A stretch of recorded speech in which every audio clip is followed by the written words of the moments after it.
Welcome. Now here in my little room behind me, you may be able to see some of the games sitting on the floor, but here are some of my other ones. There's this one, which is called Return to Zork. Cracking little game. 1993, Infocom by Activision. My little booklet. And of course we've got I've got a load of other games. We got the likes of these, which was sold out. One's the Tomb Raider, the original Tomb Raider and Tomb Raider 2 for PC. You know, so we all got some older games sitting. And unfortunately, having some older games sitting, it creates its own problems. Because now, the likes of Return to Zork, which was released in 1993, you can't play these on modern hardware. Because they run on MS-DOS or Windows 95 or Windows 3.1, and the machines that they used to run on are very, very expensive to build or buy these days. So you need to find alternatives, and if you look at all the links below, there is a link to every piece of software that you will need so that you can get your old MS-DOS games and your old Windows 95 games working again using an emulator. So this is going to talk you through how to make it all happen. For instance, our Return to Zork, for instance, it is no good to us as a CD anymore, because when we build a Windows 95 system, the way we get files and games and folders and things into the Windows 95 system is they have to be in an ISO format. I'm just putting the CD in the drive here. They have to be in an ISO format. And obviously, having a game in a CD that Windows thinks is an audio CD, ergo it thinks it's an audio CD. It just does not understand that that is a game. So we're going to actually start off by making a folder. Now you'll do this with anything you need. We'll call it Zork. You'll do this with any games or any files or drivers. We're going to do it with drivers later. Anything you need to get into your Windows 95 system needs to be in an ISO file. So what we're going to do is I'm going to close it. I'm going to select all of these. I'm going to throw them into a folder called Zork. So we'll copy them there. That'll take a moment or two. So we're actually copying the whole of the Zork CD.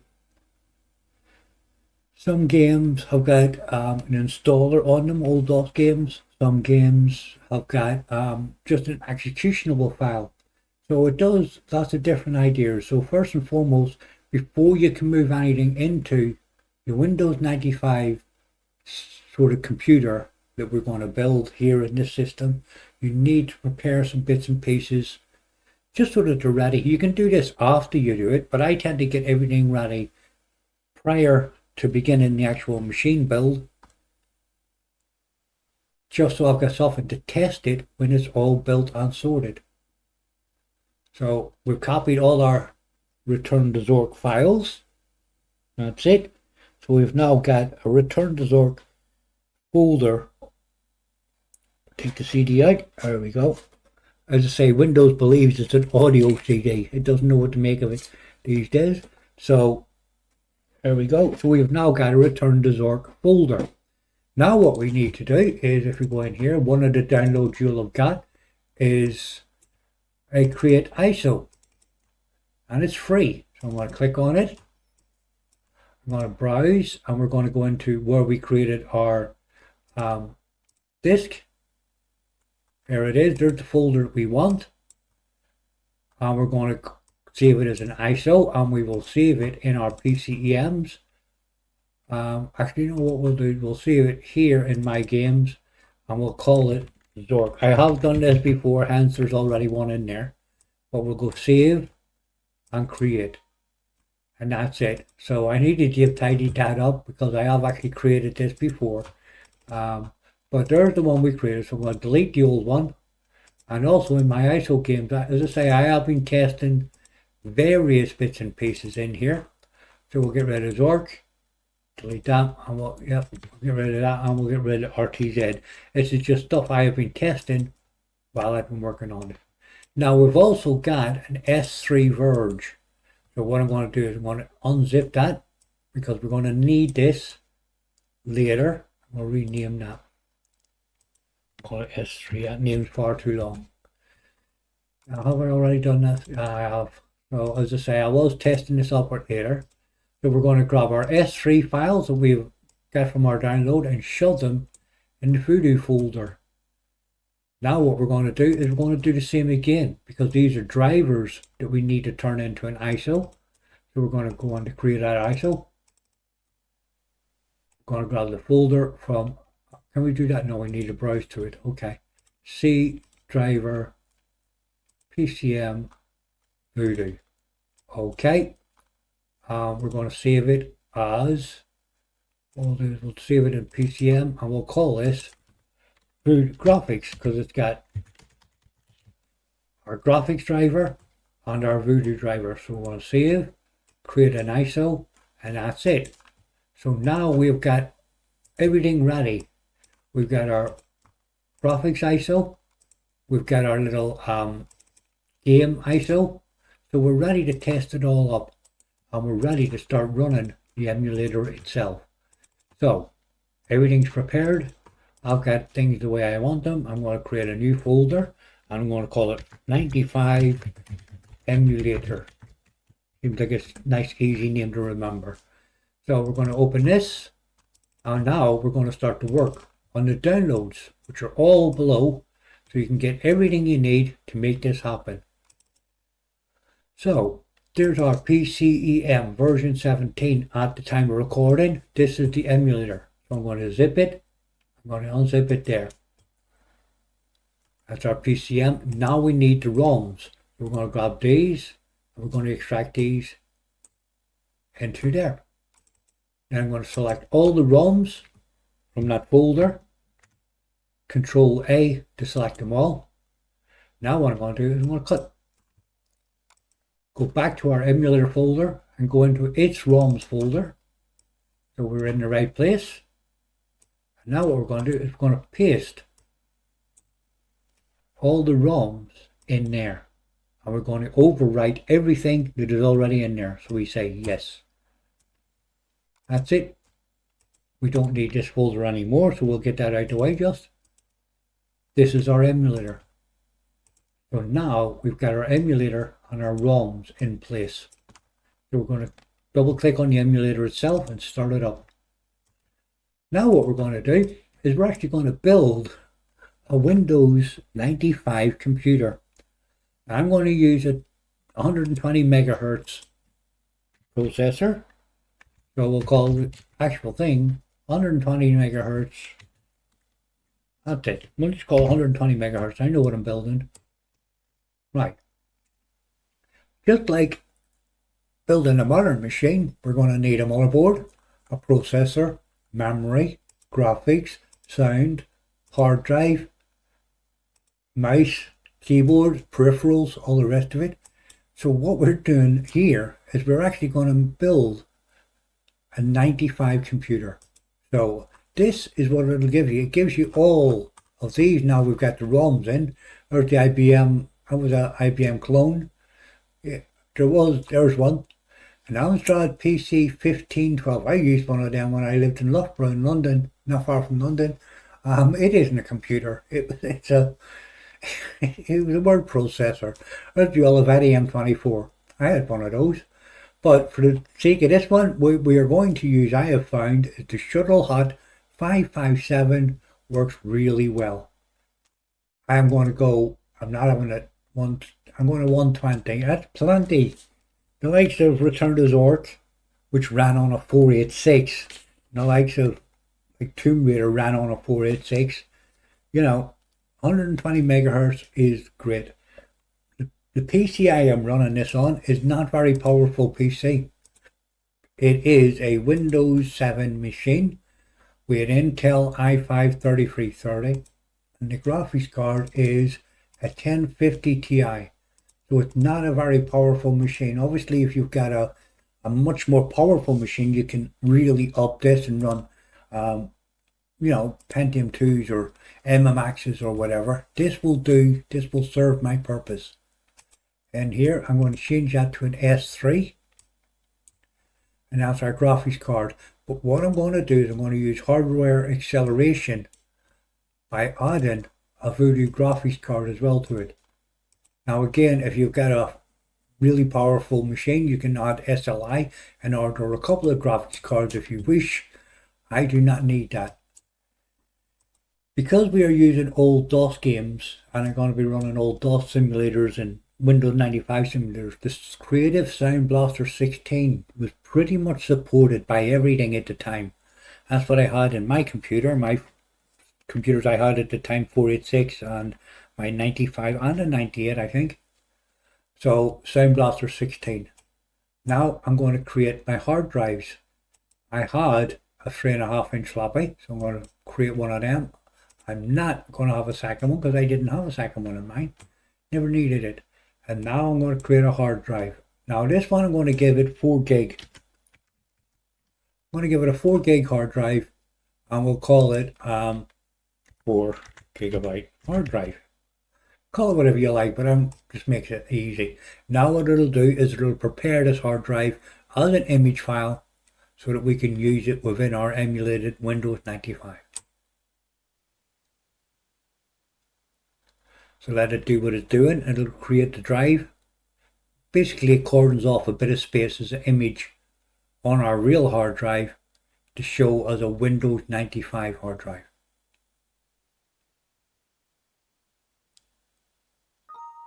And there we go, it's telling you need to partition and format the new drive.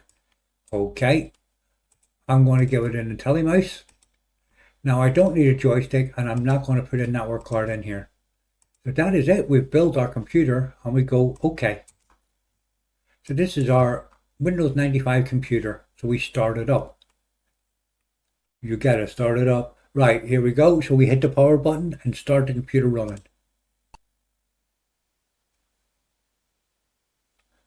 Now what I will do while I'm working on this so that you can see it, I will go full screen later on.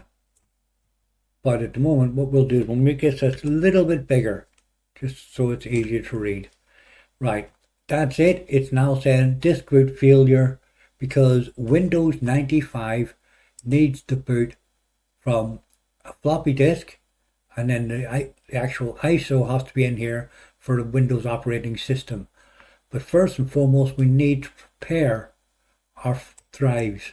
So we're going to go in there and we're going to load in our boot disk into the floppy drive, and we're going to load in our Windows 95 disk into the CD-ROM.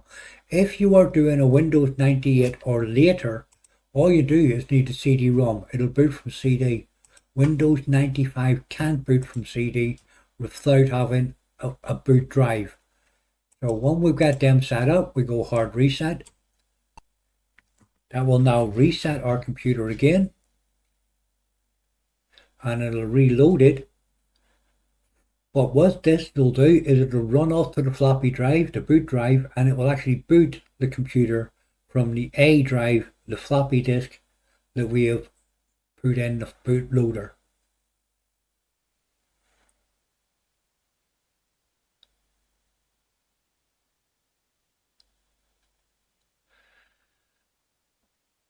Right, that's it. We've now got an A drive boot. Now what we need to do is we need to prepare, just like a modern computer, you need to prepare your hard drive. And the first thing we need to do is we need to make it have a partition.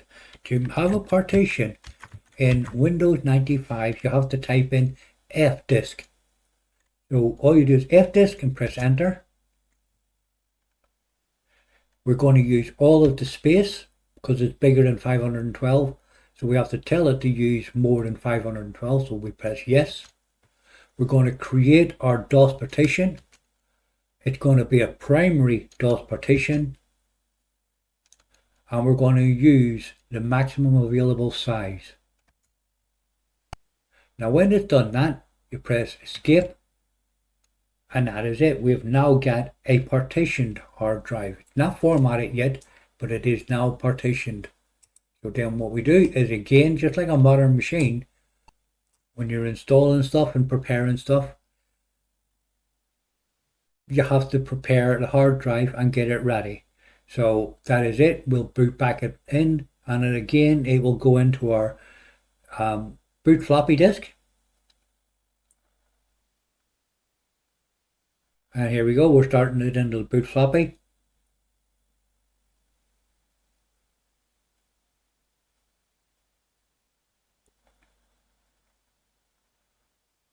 Right, here we go. Now we have got a C drive now, but it's not ready. We've got a hard drive, but it has to be prepared. So what we're going to do is we're going to format it. And this is the same as you would do when you're installing Windows 10, Windows 11, whatever. The hard drive has to be formatted so the machine knows how to use it. So we type in format C, colon, and press enter. Again, just like a modern machine, it's going to tell you, if you do this, you are going to wipe all your hard drive and lose all the information on it. So we press yes, Y for yes, and let it do what it's doing. So we press enter. Now this is going to take a few minutes to actually format the hard drive so that it's ready for use. Now that it's formatted the hard drive, we can give it a label. So I'm just going to call it Windows or Win95. And that is it. We have now got a formatted hard drive ready for use. Now what I'm going to do is, and this is an easy way to do it, we're going to make a directory, MD, and we're going to make a directory called Win95. So that's simply going to make us a directory here on our hard drive called Windows 95 or Win95. Now I'm going to copy all the temporary files, copy R:/ Win95, that's where they're coming from, and we're going to copy them onto C:/ Win95. So what we're going to do is we're going to take a copy of the Windows CD drivers and put them directly here on our hard drive. This is going to save us some grief later on, so we'll do that now. Again, as it copies it, this will take a few minutes. Now that it's copied the files, we are ready to go. So what I'll do is actually switch this into, cancel that. What I'll now do is we're going to switch this into full screen mode, just so it's easier to understand what's going on. We've got a C drive, we've copied the files, we've got everything up and running. But now it's time to actually start the installation process.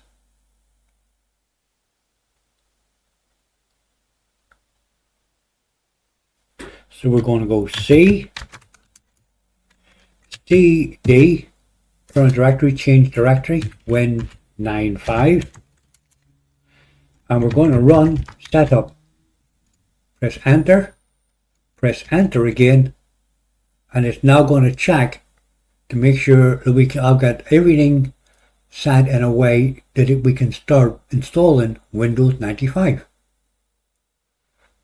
Again, it'll take a few moments. Depending on the speed of your computer, some things will happen faster than others. So here we go. We're going to begin the Windows 95 installation. We press continue.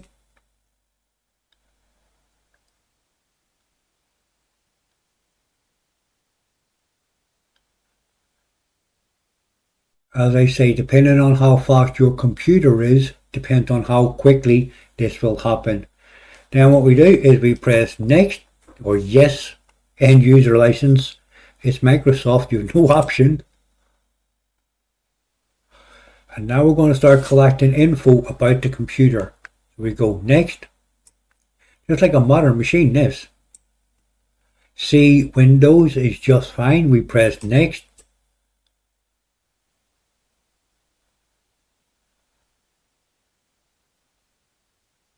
Right, because I do not need Internet Explorer 4 and Outlook and NAT meeting and everything else. I am going to go for a compact install. It'll have what I need to run my games and bits and pieces, but I don't need all the internet stuff. So we're going to go next. And now you type in your CD key. Now I don't need network adapters, but I do want the sound adapter. Video capture card, I don't think anybody's ever used one of them on Windows 95, and as far as I know, they must have done. Just I have never done so. Go next again. Now this will take a while it analyzes the PC and gets everything ready. Now that it's installed and had a look, we're going to just use the most common components. I don't need to show me a list. I just want you to install the bits and pieces that are needed to run Windows 95. So again, we press next. I do not need a startup disk, so I press no. And now it's going to start sorting out the files on the hard drive ready to run. Again, this is going to take a bit of time to get sorted. Now it's completed the first bit. What I need to do is press Ctrl, Alt and page down. So I've got access to the system again. Obviously you won't need to do all of this. It's just because of the way I'm recording it. And now what we can do is we can actually go finish and we can finish the installation process. So when we click finish, it's going to come up with an error. This error is completely normal. It's telling us that we have still got our floppy drive in. So what you need to do is if you press Control and End, we go to the system and we eject drive A. Now we've ejected drive A, we can restart the computer properly. So we go OK and restart. Believe it or not, Windows 95 was plug and play. That's what it's currently doing. It's looking for any plug and play devices it might find. They could actually do bits and pieces and look for things itself. Now I'm going to change the time zone over to be London, United Kingdom is where I'm, well, GMT. So we set it GMT and we go apply. Okay. You would obviously set that for wherever you are in the world. And now what we're doing, we're going to go cancel because I do not need a printer. When we've done that, just like a modern machine, we're ready to restart the computer again. So we press OK. And it'll now boot back in again into our Windows 95 system.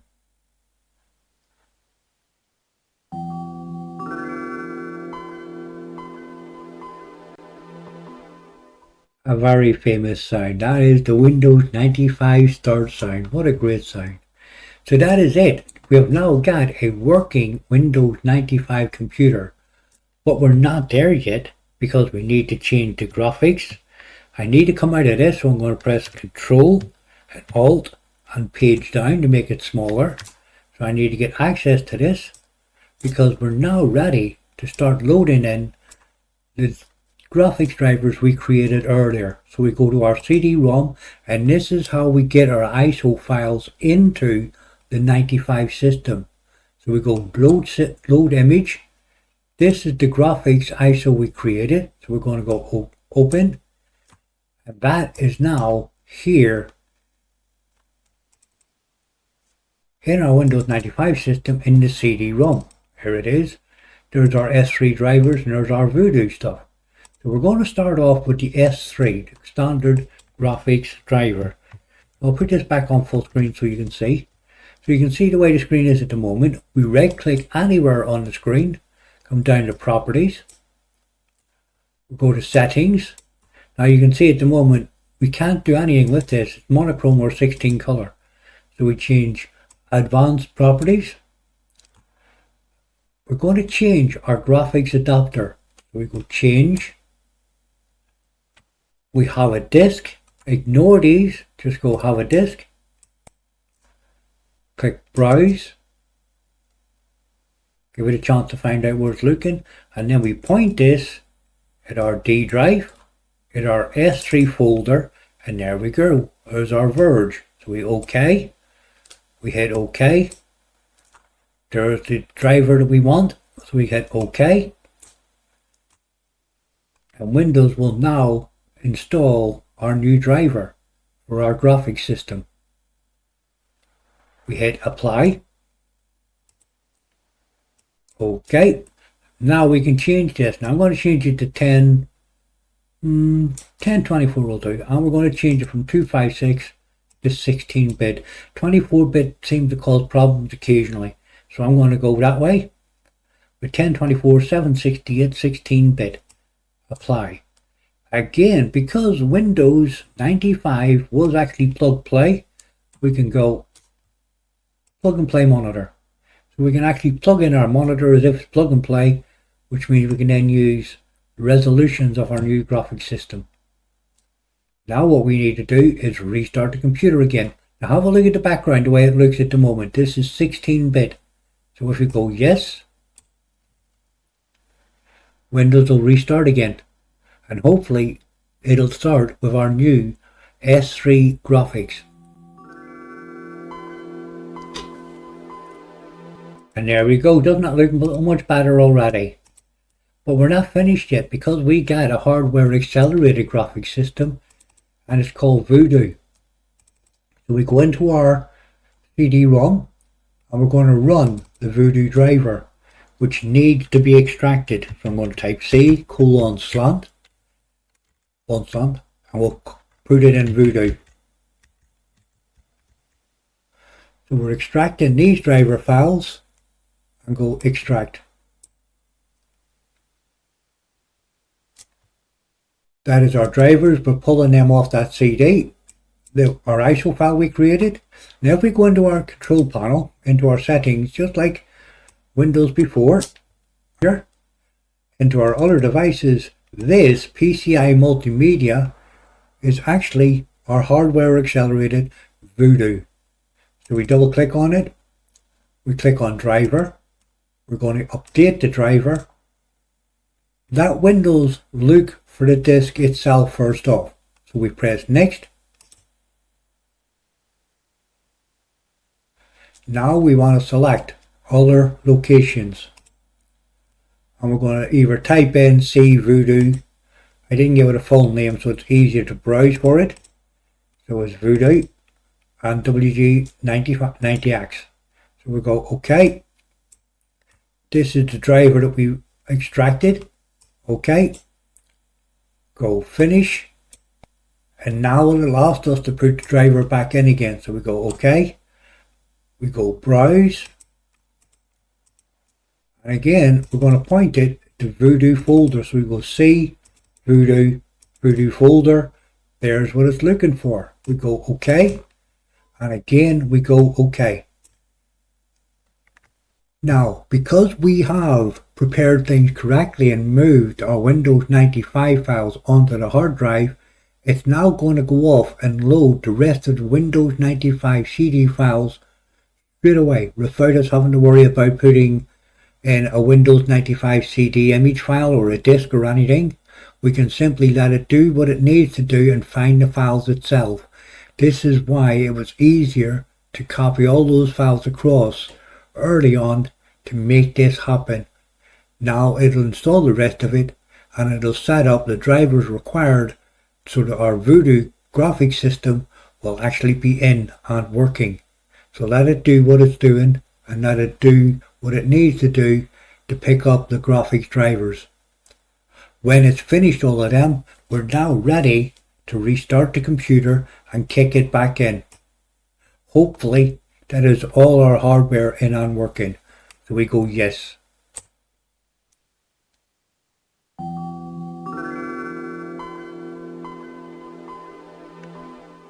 So what we can now do is we can right click on our screen, go into our properties, and here we go. There is our standard graphics system. There is our hardware accelerated 3DFX Voodoo. So we've got it working. Now, the whole point of doing this is simple. We got games like this one. They won't work anymore on our systems. and we created an ISO file for it, and now we need to play it. So I press Control Alt and page down, because what I'm going to do now is I'm going to grab my CD-ROM and we're going to put Zork in. So we've loaded our Zork into our system.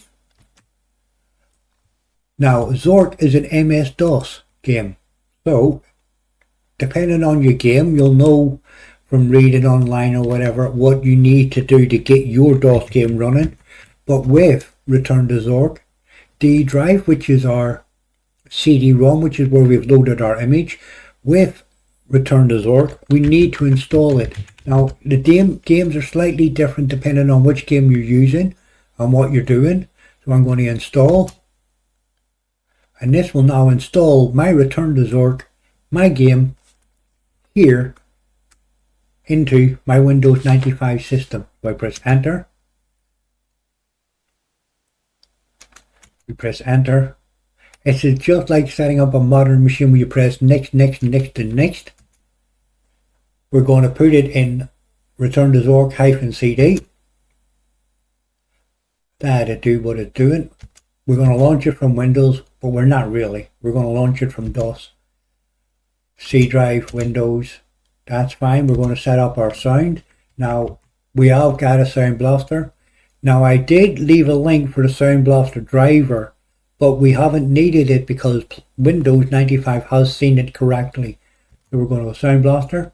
Now have a look at the suggestion. This is where you need to set. So 220 is correct. 5 is not. Occasionally we get an error where it'll tell you to set your decimal value wrong. So what you do is you change it to whatever the game suggestion is. Sound Blaster 16, the IRQ is 7, and the DMA is 1. So we press enter. We're going to change our music system to our Sound Blaster Creative 16. We're going to enable smoothing. We're going to press enter. And again, just like a modern machine where you're pressing next, next, next, and next, the CD-ROM drive is called D. Press next, press next, press next, press next. And we are completed. So now is everything now in and working. Now what we can do is type in RTZ in this case, which is Return to Zork. Obviously different games will set up slightly differently. You may have to read your instructions, and we press enter.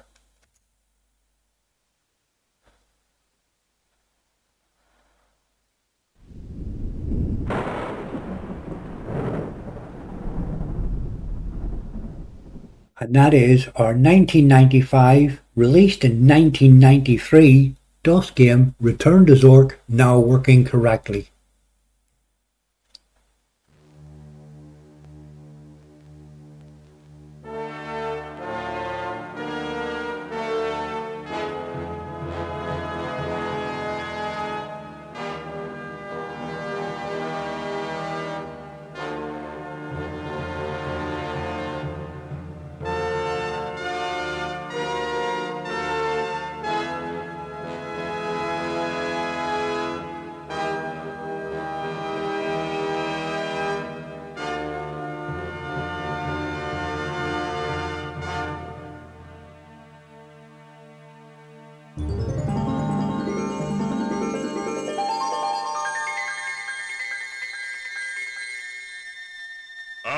The sweepstakes winner. I've been looking forward to... No! No!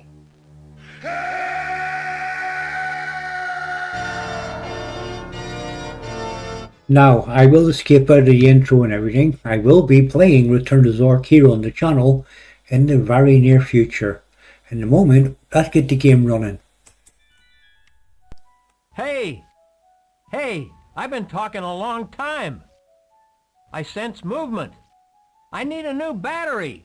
Can you hear me? A new battery!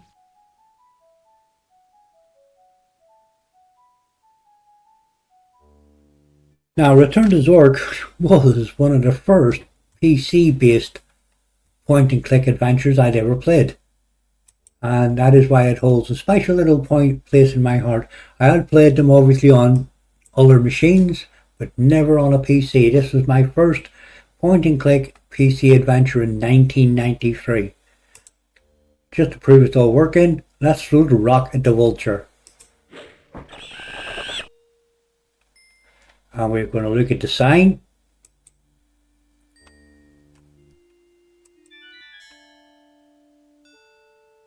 This used to be called the Valley of the Sparrows. It's had a name change recently. And there we go. So, just to prove there's our inventory. It is all working just the way it's supposed to. And we have got our Windows 95 system in and working, running a Windows 1993 DOS game. So we'll quit out of it, go OK. And now when you're back in your DOS, you try exit to get out. So that's it. That is the whole of the installation complete. Now this is just like a modern computer. So we do start and you go shut down, which saves any problems in the future. So we go yes. Control Alt and page down brings you out of this. We shut down the system. And we're back on our emulator, and now we can shut this down. And that is it. That is the full guide, the full instructions, all the bits and pieces that you need are linked at the bottom. So should you have old games, like the ones I have got behind me sitting on the floor, and these, various other ones, you will now be able to play them without having to worry about trying to keep the hardware running and paying a small fortune for the necessary hardware to run your old games. So I hope that has been of use. I hope you find it very useful. And like me, you can get to play some of the games that the modern PCs don't allow you to do. In the meantime, take care and I'll see you next time. Bye bye now.